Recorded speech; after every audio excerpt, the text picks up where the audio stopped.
36 na mga PDL o persons deprived of liberty at 4 na mga personnel ng Lapu-Lapu City Jail Male Dormitory nagpositibo sa COVID-19. Si Luan May Rondina nakatutok live. Luan? Yes, Attorney said nagpadayo na pagsaka sa gidaghanon sa mga COVID cases sa dakbayan sa Lapu-Lapu. Ugning bago lang nasudlan na usab ang Lapu-Lapu City Jail. Diin 40 kanila ang nagpositibo.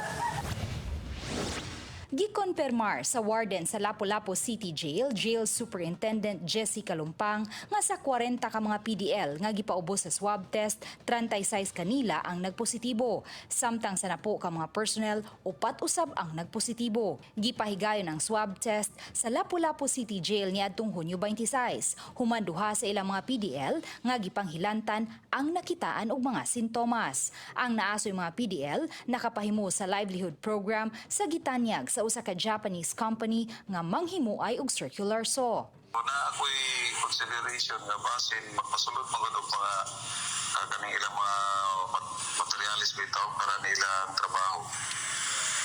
Basin wala maayong disinfect. Matod sa warden, naalarma usab sila human sunod-sunod nga gipanghilantan ang ilang mga PDL.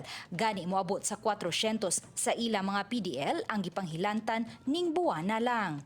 Hinuon ilang nasuta nga nagpositibo sa E. coli ang deep well diin magkuha og tubig mainom ang ilang mga PDL. Naulian na ang kadaghanan sa mga PDL nga gipanghilantan human gipainom og tambal.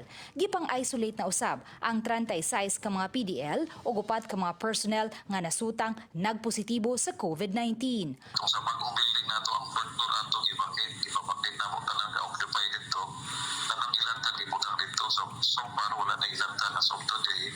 And then katong nag-positive na PDL o personnel naka-isolate na po sila ma'am and then quarantine sila for 14 to 21 days. Karong adlaw gikatakdang mo pahigayon og contact tracing ang City Health Department sa Lapu-Lapu City Jail aron sa pagsuta kung sikin sa pa sa mga PDL o sa mga personnel ang gikinahanglang ipaubos sa swab test. Ang BJMP Lapu-Lapu nangayo na og vitamin C sa lokal nga kagamhanan. Og live gikan dinhi sa Cebu, ako si Luan May Rondina, Balitang Bisda.